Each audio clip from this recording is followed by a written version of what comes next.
Hello everyone, welcome back to Pakistani reaction. आज हम जिस वीडियो पे रिएक्ट करने वाले हैं उसका टाइटल है Indian forex reserve reach $658 billion rupees 6 year record high. मुझे ना एक बात याद आ गई, इसमें मैं पाकिस्तान को जरूर ऐड करना चाहूंगा कि कुछ अर्सा पहले ना पाकिस्तान ना बैंक करप्ट होने वाला था। सच में ये कुछ पाकिस्तान के जो फ्रेंड कंट्रीज है ना, उन्होंने ना पाकिस्तान की काफी हेल्प की है। और मतलब एक दो बिलियन डॉलर दिए और कुछ हमें IMF से मिल गए।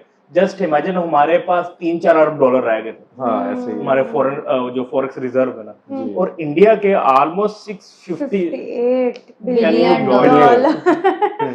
यार जबरदस्त टाइटल तो बहुत ज्यादा अमेजिंग है। डिटेल्स देख लेते हैं, करते हैं स्टार्ट। डिस्कशन होने वाली है। हमेशा की तरह अमेजिंग एंड तक जुड़े रहिएगा, चैनल को सब्सक्राइब कर दीजिए। तो दोस्तों, भारत के लिए मार्च वह महीना होता है जब भारत की छोटी सी लेकर बड़ी कंपनियों के लिए मुसीबत की एक नई दीवार खड़ी रहती है।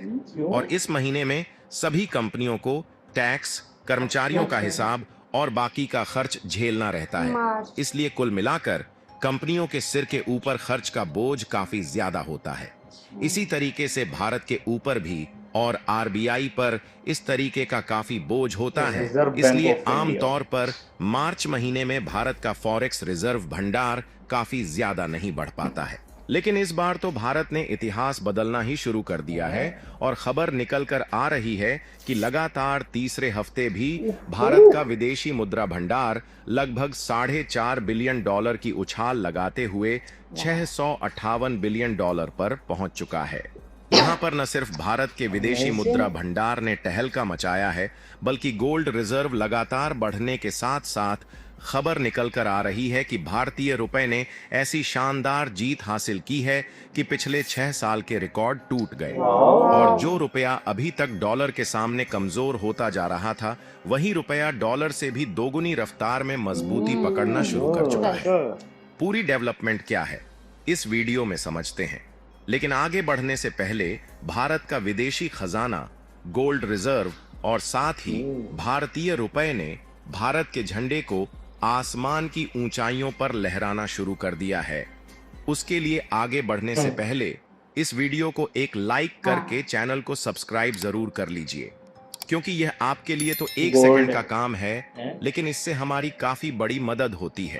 दरअसल अब यह बात साफ साफ दिखना शुरू हो चुकी है कि अमेरिकी राष्ट्रपति डोनाल्ड ट्रंप भारतीय रुपए को बर्बाद करने की चाहे जितनी भी कोशिश क्यों न कर ले, लेकिन उनकी कोशिश धरी की धरी रह जाएगी। क्योंकि जब से ट्रंप ने शासन की कमान संभाली है, उसके बाद से न जाने कितनी बार उनके साथ प्रेस कॉन्फ्रेंस हो चुका है। हाल ही में एक प्रेस कॉन्फ्रेंस वह कर रहे थे जिसमें सब कुछ सही जा रहा था, लेकिन अचानक बीच में वह ये बात भी बोल जाते हैं कि भारत भले ही उनका दोस्त है, लेकिन भारत भी उन्हीं देश में शामिल है जो कि उन पर भारी टैरिफ लगाते हैं। इसलिए वह भी भारत पर भारी भरकम टैरिफ लगाकर उतनी ही टैरिफ भारत से भी वसूलेंगे। और यह बात आप सभी जानते हैं कि जब से ट्रंप ने अलग अलग देश पर टैरिफ लगाना शुरू किया है, उसके बाद से दुनिया भर के बड़े बड़े इन्वेस्टर अपना पैसा अलग अलग देशों से बड़ी तेजी के साथ निकाल रहे हैं, जिसके कारण दुनिया भर की स्टॉक मार्केट को नुकसान झेलना पड़ा। भारत की स्टॉक मार्केट से भी लाखों करोड़ों रुपए निकाले गए, जिससे स्टॉक मार्केट टूटा, और ऐसा टूटा कि पिछले 30 साल का भी रिकॉर्ड टूट गया। और यही कारण है कि भारतीय रुपए ने भी अपने दम को तोड़ना शुरू कर दिया था। और आपको बता दें कि सिर्फ ऐसा भारतीय रुपए के साथ ही नहीं, बल्कि दुनिया भर की करेंसीज में काफी ज्यादा डिक्लाइन देखने को मिला। और सबसे बड़ी बात यह है कि ट्रंप जो दौलत को बचाने के लिए यह सारा खेल कर रहे थे, उनके अमेरिका की दौलत को लगभग $4 ट्रिलियन का नुकसान झेलना पड़ा। यानी कहने का मतलब यह है कि दुनिया भर की अर्थव्यवस्था बुरे से बुरे हालात को झेल रही है। लेकिन इसी बीच आई एक खबर ने फिर से भारत के झंडे को ऊंचाई पर लहरा दिया है। दरअसल खबर निकल कर आ रही है कि इस महीने में तीसरी बार लगातार भारत का विदेशी खजाना बढ़ते हुए $658 बिलियन को पार कर चुका है, जो कि 4 महीने की अपनी सबसे ऊंचाई वाले लेवल पर पहुंच गया है। आपको बता दे कि पिछले 3-4 महीने से लगातार भारत का विदेशी मुद्रा भंडार उछल कूद मचा रहा था, लेकिन पिछले 4 महीने में इस बार ऐसा पहली बार हुआ है कि इस लेवल पर भारत का विदेशी मुद्रा भंडार पहुंचा है और इसी विदेशी मुद्रा भंडार ने भारत का सीना गर्व के मारे चौड़ा कर दिया है, क्योंकि भारत का यही विदेशी मुद्रा भंडार अपने आप में दुनिया के बड़े बड़े देशों को हिलाने की ताकत रखता है। क्योंकि इसे ऐसे समझिए कि मान लो कि भारत एक बड़ा परिवार है और आरबीआई यानी कि भारतीय रिजर्व बैंक इस परिवार की तिजोरी संभालने वाला है। अब इस तिजोरी में दो तरह के पैसे होते हैं, पहला है घरेलू पैसा यानी भारतीय रुपये और दूसरा है विदेशी पैसा यानी डॉलर, यूरो, पाउंड इत्यादि, जिसे विदेशी मुद्रा भंडार कहते हैं। और सोचो कि तुम्हारे परिवार के कुछ लोग विदेश में रहते हैं, जिसमें तुम्हारा एक भाई अमेरिका में नौकरी करता है और डॉलर कमाता है, दूसरा भाई दुबई में बिजनेस करता है और दिरहम कमाता है, वहीं बहन लंदन में बिजनेस कर रही है और पाउंड में पैसे भेजती है। यानी कि ये सभी अपने अपने देश की मुद्रा डॉलर, दिरहम और पाउंड में तुम्हें पैसे भेजते हैं। तुम इन पैसों को संभाल कर रखते हो ताकि जब कभी तुम्हें विदेश से कुछ खरीदना हो, जैसे गाड़ी, मोबाइल, पेट्रोल या दवा, तो तुम उन्हें अपनी तिजोरी से निकालकर इस्तेमाल कर सको। और यही होता है आरबीआई का विदेशी मुद्रा भंडार, जहां आरबीआई विदेश का पैसा अपने बैंक में रखता है और जब विदेशों से कोई सामान खरीदना होता है तो उन्हीं की करेंसी में भुगतान किया जाता है। आरबीआई के पास यह विदेशी मुद्रा भंडार तब बढ़ता है जब भारत की कंपनियों का एक्सपोर्ट बढ़ता है और हम विदेशों में सामान या सर्विसेज बेचते हैं, तो विदेश से जो पेमेंट होता है वह उनकी ही करेंसी में होता है, जिसे आरबीआई अपने पास रखकर इंडियन एक्सपोर्टर को इंडियन रुपीस दे देती है। अगर विदेशी मुद्रा भंडार कम हो जाए तो देश की आर्थिक स्थिति कमजोर हो सकती है, क्योंकि हम बाहर से सामान नहीं खरीद पाएंगे।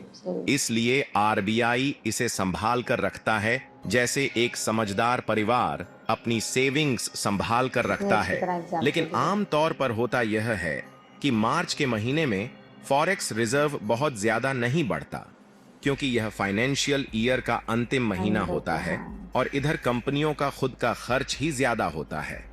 लेकिन इस बार ना तो अमेरिकी टैरिफ का असर पड़ रहा है और न ही उथल पुथल की स्थितियों का, बल्कि मार्च के महीने में ग्रोथ देखी जा रही है। इसे समझने के लिए आप अपनी स्क्रीन पर ध्यान दीजिए। यह मार्च 2024 का डेटा है, जब महीने में 3 बार विदेशी मुद्रा भंडार बढ़ा था, जहां पहली बार $10.5 बिलियन, दूसरी बार $0.14 बिलियन और तीसरी बार लगभग $3 बिलियन की बढ़ोतरी हुई। एक महीने में टोटल बढ़ोतरी लगभग $13.5 बिलियन की हुई थी और विदेशी मुद्रा भंडार कुल मिलाकर $645 बिलियन हो गया था। लेकिन इस बार मार्च 2025 का डेटा देखा जाए तो पहले हफ्ते $15 बिलियन, दूसरे हफ्ते $0.3 बिलियन और इस हफ्ते लगभग $4.5 बिलियन बढ़कर $658 बिलियन के टोटल आंकड़े को पार कर चुका है।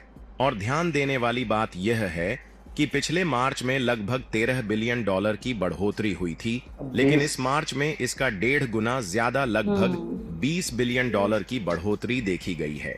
और केवल फॉरेक्स रिजर्व ही नहीं है, बल्कि भारत का गोल्ड रिजर्व भी बढ़ रहा है और साथ ही विदेशी इन्वेस्टर फिर से भारत में लौटना शुरू हो चुके हैं, जिससे डॉलर के सामने जो रुपया अपनी ताकत खो चुका था वह फिर से मजबूत हो रहा है।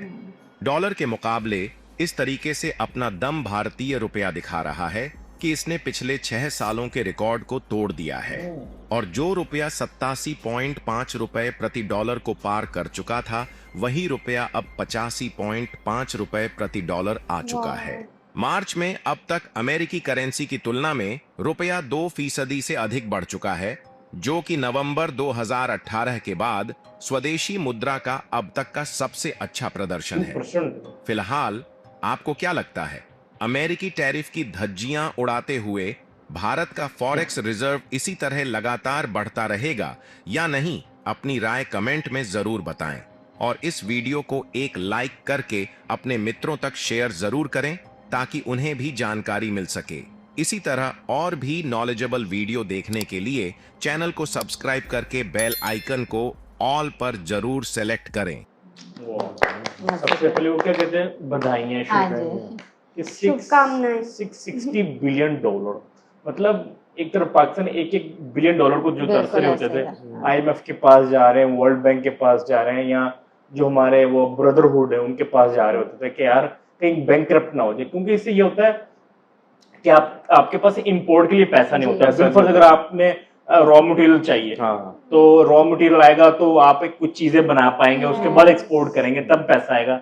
जब रॉ मटेरियल नहीं आएगा तो चीजें कैसे बनेंगी? हमारी तो ज्यादा है ही इंपोर्ट। मैं यही कहने लगी थी, हमारी तो इंपोर्ट हमारी इंपोर्ट ज्यादा है। बट जस्ट इमेजिन, देखो $660 बिलियन का उनके पास फॉरेक्स रिजर्व पड़ा हुआ, कि मतलब उनको कोई टेंशन नहीं, वो कभी भी कोई भी चीज इंपोर्ट कर सकते हैं, उनके पास वाधू पैसा पड़ा हुआ। ऐसा ही है, बहुत इजाफा होता जा रहा है। हाँ, अभी देखो कि 6 साल रिकॉर्ड टूटा है उसका, भी देखें कि वो मुसलसल पैसे की वैल्यू भी जो है, हाँ। इंडिया के पैसे की वैल्यू भी जो है ना, वो इसके साथ साथ बढ़ती जा रही है, और ये बहुत बड़ा प्राउड मोमेंट है यार। बिल्कुल ऐसे। हाँ, इंडिया की एक्सपोर्ट भी तो ज्यादा है ना, फिर उतने ही डॉलर आते हैं। ऑलमोस्ट वो तकरीबन $800 बिलियन को क्रॉस कर चुके हैं। वो जब से वो मेक इन इंडिया वाला इनिशिएटिव हाँ, लिया, फिर उसने एक्सपोर्ट काफी ज्यादा change हुई है, उसकी वजह से ही जो है ना वो बहुत ज्यादा और changes इंडिया कर की रहा है। ना फॉरेन रेमिटेंस भी बहुत ज्यादा है। अब वो तकरीबन मुझे लगता है कि शायद वो $30-40 बिलियन से भी ऊपर चली गई हुई है। जितने मुझे एग्जैक्ट इंडियंस फिगर हैं ना मुझे नहीं बाहर, पता, लेकिन शायद इससे भी ज्यादा ही होगी। हाँ।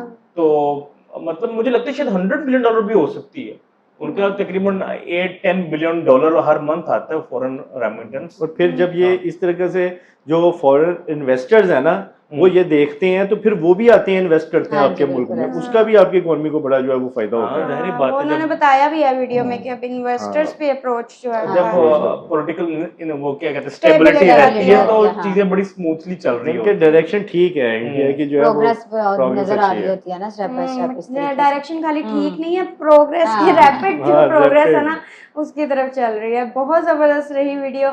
आई होप आप लोगों को रिएक्शन पसंद आया तो जल्दी से चैनल को सब्सक्राइब कर दे। मिलते हैं नेक्स्ट वीडियो में। See ya.